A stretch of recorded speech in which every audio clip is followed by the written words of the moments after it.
Trump's back in the White House, Kamala's on her third bottle of wine, Biden doesn't know where he is, and Casemiro's just had a kebab. But most importantly, Ruben Amorim has just battered Manchester City. And so in this video, I'm going to be analysing one of Sporting Lisbon's goals that particularly impressed me, showing you why tactical setups, coordinated movements and patterns of play do actually matter, before coming on to how this could translate to Manchester United. So straight after half-time, Sporting Lisbon take the kick off, and the first thing to observe obviously is that Sporting Lisbon are set up in their 3-2-5 shape, 3-4-3 shape, whatever you want to call it, but what is actually interesting is that you can see the wing backs aren't actually level. Now I'm not actually sure if this is deliberate from Amorim, so I'm not going to read too much into it, but I am going to show you how the asymmetric positioning of the wing backs does actually help Sporting Lisbon in this move. So ball goes back from the midfield double pivot to Diamande, who plays the ball out to the left-sided centre-back Matthias Reyes. And this is where we come on to my first piece of praise for Ruben Amorim. We can see ahead of the back three that pentagon shape with the front three and midfield double pivot, but as Reyes, the left-sided centre-back, has possession, what you first notice is that Goncalves in the left-sided half space,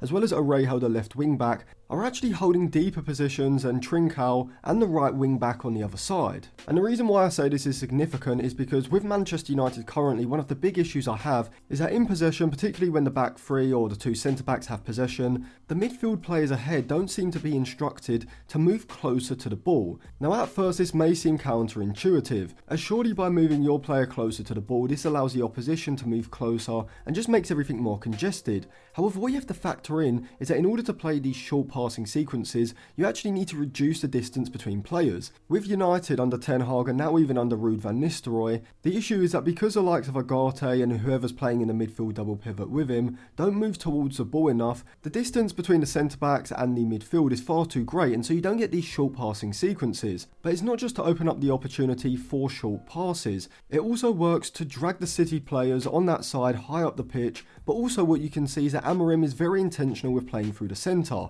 I think under Ten Hag or Van Nistelrooy, if the left-sided centre-back in this position receives a ball, rather than looking to split Savinho and Foden with this pass into the midfield double pivot, United usually aren't going to take this risk, and so are going to most of the time look for the safer option, either playing the ball back to the goalkeeper or going out to the left back. And the issue with going straight out to the left back is that it makes it easy for City to just push up, pin you in, and because the left back is close to the touchline, he wouldn't have many options but for going back to the goalkeeper or going long down the line. However, because this is obviously a pattern of play that Amorim has worked on in training, the centre-backs when they receive the ball in this position aren't afraid to look to play a central pass. And because Ake doesn't really want to push up out of that central position alongside Rico Lewis, vacating the space for Gyökeres to make a run into down the channel, Goncalves is able to receive the ball in behind the City midfield, and now when Sporting do go out to the left wing back Orejo, because they haven't gone directly from the left-sided centre-back, but instead done it indirectly through the midfield double pivot, Rico Lewis isn't in a position to squeeze up onto Orejo immediately, giving him a bit more time and space. But it's this next movement from Goncalves which is the key,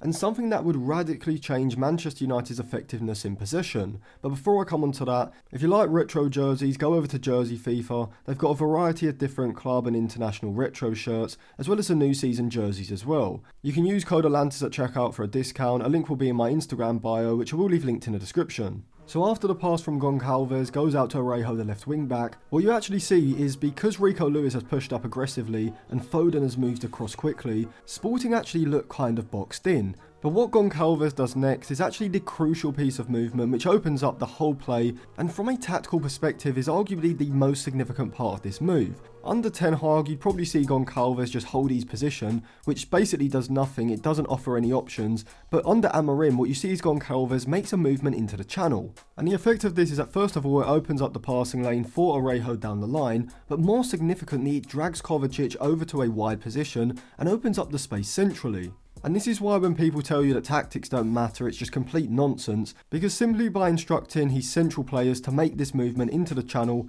Amorim opens up space centrally, and to be fair, Kovacic should do better in the 1v1 duel against Goncalves close to the touchline, but Goncalves gets past him, but rather than holding his position deep and wide, what we actually see is Arejo makes a movement central, making a diagonal run into that space that's been vacated from Kovacic, and now we see the second piece of crucial movement. Rather than holding a central position and looking to get in behind the back line into a goal scoring position, instead we see Gyökeres make what I call a facilitating run. It's not a run for him to receive the ball, it's merely to drag the opposition players away from a certain space and open up that particular space for other players around him. And make no mistake, both of these movements from Goncalves and from Gyökeres are coordinated and set up by Amorim. Because most players in this situation, particularly a striker, if you put Højlund there under Ten Hag, he's probably looking to make a run centrally. However, by making this facilitating run, not only does Gyökeres pull Ake backwards, which opens up the space for Goncalves to drive into, but he also drags Akanji over to that side as well. And now with Akanji pulled over to Sporting Lisbon's left side, you can see that Sporting have maximised the space at the heart of the City backline, and it's not even that complicated really. It's just having Goncalves and Gyökeres making those movements from central positions into wider positions. But what's also interesting is the positioning of Trincao and Coenda, the right wing back, on the far side, because even though in this move the ball doesn't actually go out to them, you can see that the option is still there, and this is the benefit of a structured positional setup as opposed to like a relationist setup. Because in a relationist setup, which is what someone like Carlo Ancelotti uses quite frequently at Real Madrid, Trincao would have been given the freedom to move over to a central position or even over to Sporting's left side in order to create an overload and look to receive the ball between the lines. But whilst that certainly has its benefits in terms of overloading a certain area, you don't get the benefit of having players free on the far side. You can see Guardiola is 2v1 and Coenda, the right wing back, is in a massive amount of space whilst also moving into a back post position. And so as Goncalves carries the ball into the space created by Gyökeres, you can see how Amorim's positional setup has given him two distinct options. He could move the ball out to Trincao, who could then look to find Coenda,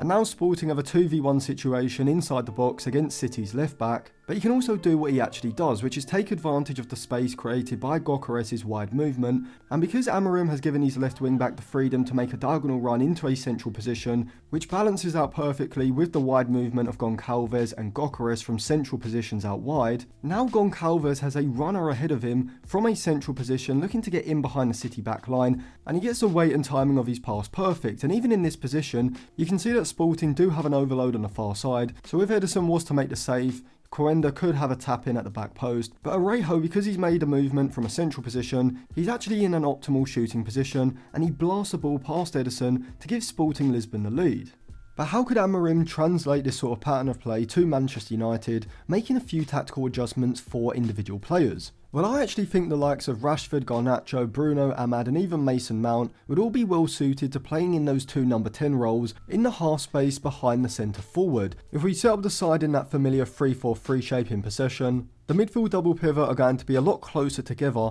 and also drop a lot deeper towards the back three, in order to firstly reduce the space between the United players in that deeper part of the pitch, allowing for those short passing sequences, but also to drag the opposition's midfield line higher up the pitch and create space for the likes of Rashford and Fernandes between the lines. Let's say United build out down the left side just as Sporting Lisbon did for this goal, and we assume that Alvaro Fernandes is signed in January just because we don't have a left wing back. Well, in this type of situation, you're going to have the right winger who's going to have to either cut off the passing lane into Alvaro Fernandes, which will open up a passing lane between him and the central midfielder on his inside, for either Mainu or Rashford to receive the ball. But as United have the ball on the left side, what's probably going to happen is the opposition's right back is going to push up the pitch looking to apply pressure to Amorim's left wing back, and that's going to open up the space for Rashford to make a run into the channel. And so let's say Martinez plays the ball into Mainu, he bounces it out to Alvaro Fernandes. As soon as the right wing back leaves that space, this is where I think Rashford will come into his own, because he's got the pace to spin in behind, making the run into the channel, either looking to receive a direct ball down the line from where he can look to isolate the centre back in a 1v1, or if the centre back on that side does well to come across and track that run, this is going to open up space for the centre forward, either Højlund or Xerxes, to drop into, and from here the other centre back in the back line is going to have to make a decision. Either he holds his position in the back line and stops that space opening up, or he follows the deeper movement of Højlund or Xerxes, and this would then open up the space for someone like Bruno Fernandes, a player in the half space on the other side, to make a run from a central position in behind the back line. And this is where I think Garnacho could really thrive, as well as Rashford when the ball is on the other side, because both have the pace to run in behind the centre forward, And considering that Xerxes is better at dropping off from the forward line and linking play, I think Xerxes alongside Rashford and Garnacho either side is probably a front three that has the most balance. Or if you're using Højlund as a centre forward, whilst he can also drop off as he's doing in this example, because he has greater pace and running ability in behind the back line, you're probably going to want him to be making them sort of facilitating runs, just as Gyökeres did in that goal for Sporting Lisbon, with Ahmad and Bruno Fernandes instead looking to receive the ball to feet between the lines and playing the same sort of role as we saw Pedro Goncalves play for Sporting Lisbon in this goal. Now I will go into greater depth, but I thought I'd just show you how the front three would work in terms of how the balance of the whole front three would work with the complementary movements of Rashford and Garnacho, or even someone like Bruno Fernandes in behind, and Xerxes or Højlund moving towards the ball, or Højlund making that run in behind, the facilitating run to drag the centre-backs deeper or wider to open up space for the likes of Ahmad, Bruno Fernandes, or one of the wing-backs to make a run into a central position. So thank you for watching. If you enjoyed that video, check out my Patreon. It will be on the end screen. You can get access to the in-game Instagram chat where I will be analysing the Manchester United